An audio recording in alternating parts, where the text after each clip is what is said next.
আমার ইউটিউব চ্যানেলে তোমাদের স্বাগত। আমি এই ভিডিওতে এক্সাম হলে কি করে এক্সাম দিতে হবে সেই নিয়ে কিছু বলতে চাই। ফার্স্টে যেটা সবচেয়ে বড় প্রবলেম সেটা হচ্ছে সাবজেক্ট ওয়াইজ টাইম ম্যানেজমেন্ট।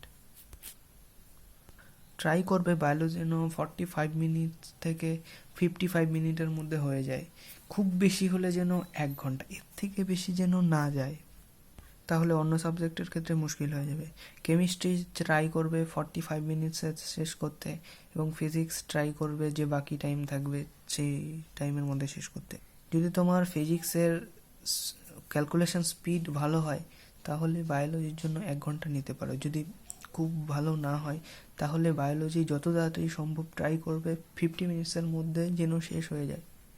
সব শেষ করতে হবে এই ভাবনা নিয়ে যদি বায়োলজি খুব তাড়াতাড়ি প্রশ্ন ঠিক মতো না পড়ে অ্যান্সার করে দাও তাহলে ভুল হবে এবং এতে কোনো একটা লাভ হবে না।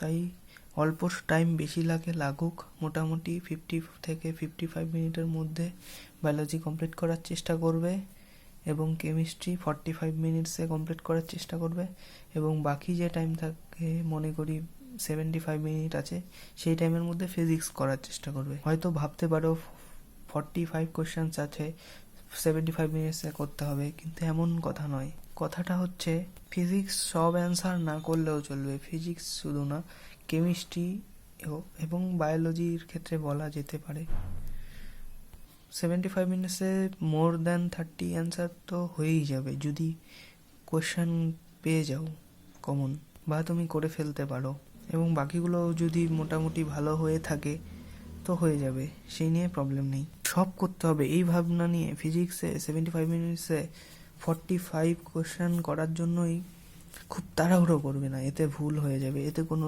লাভ হবে না, এবং এতে তুমি যা নাম্বার পেতে তার থেকে অনেক কম পেয়ে যাবে। অনেকের মনেই প্রশ্ন থাকে এক্সামে গেস করা উচিত না উচিত নয়, এ নিয়ে আমি একটা কথা বলতে চাইছি। তোমরা স্ক্রিনে দেখতেই পাচ্ছ এখানে 4টা লাইন দেয়া আছে, 1 2 3 4 করে লেখা, এটা হচ্ছে 1 2 3 4 4টা অপশান। আমরা কি করি, যেটা সঠিক সেটাতে টিক দিয়ে এখানে দেখতে পাচ্ছ। এবার ব্যাপারটা হচ্ছে, মনে করো তোমার দুটোর মধ্যে কনফিউশন আছে, এবার সেটা করবে না করবে না। আমার মতে সেটা অবশ্যই করা উচিত, কারণ এতে 50% চান্স থাকে কারেক্ট হওয়ার, এটা খুবই হাই প্রবাবিলিটি। দুটো অপশানে কনফিউশন থাকলে সেটা ছাড়বে না, প্রথমেই করবে না, পরে করার জন্য রেখে দেবে। যদি 3টে বা 4টা অপশানে কনফিউশন থাকে তাহলে করবেই না, এতে ভুল হওয়ার চান্স অনেক বেড়ে যাবে, সেগুলো ছেড়ে দেবে। মনে করো কোনো কোশ্চেনের অ্যান্সার জানা নেই, তুমি এলিমিনেশন মেথড ইউজ করেও অ্যান্সার বের করতে পারো। তুমি অপশানগুলো পড়ে দেখলে 1 যে অপশান আছে সেটা হবে না, 3ও হবে না, 4 হবে না, সুতরাং যে 2 অপশানটা পড়ে আছে সেটাই এটার অ্যান্সার।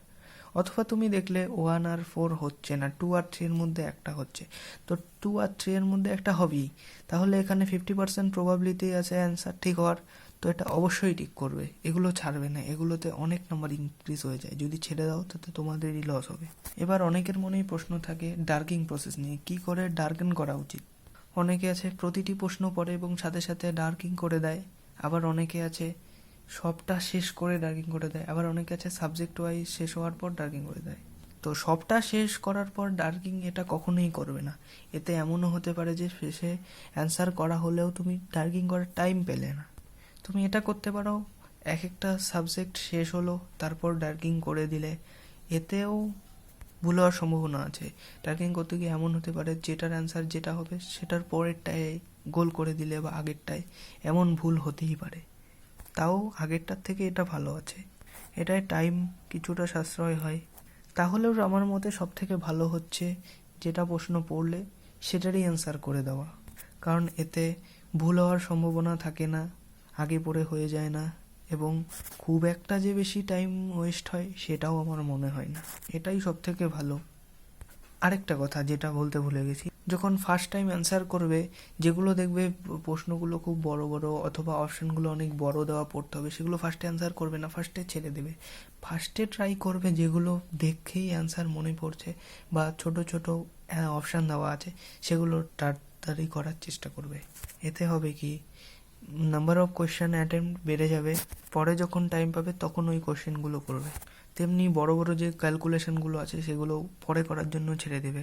ফার্স্ট ট্রাই সব সলভ করবে না, মোটামুটি 2টো ট্রাই বা 3টা ট্রাই নেবে টোটালটা সলভ করার জন্য। যেগুলোর ক্ষেত্রে দুটোর মধ্যে কনফিউশন থাকবে সেগুলো দুটো অপশানের পাশে দাগ দিয়ে রাখবে নিজের বোঝার জন্য, এবং পরে সেকেন্ড ট্রাই বা থার্ড ট্রাইয়ে সেগুলোর অ্যান্সার করে দেবে। সব অ্যান্সার হয়ে যাওয়ার পর যদি মনে হয় যে কোনো অপশানে কোনো প্রশ্নে অ্যান্সার এটা হতে পারে, হাই প্রবাবিলিটি মন থেকে মনে হচ্ছে, তখন সেটা করে দিতে পারো। এরকম বেশি করবে না, এতে নাম্বার কাটা যাওয়ার সম্ভাবনা আছে। 3-4টে করে দিতে পারো এমন, যদি মন থেকে মনে হয় মোর দ্যান 50% প্রবাবিলিটি আছে এটা অ্যান্সার কারেক্ট হওয়ার।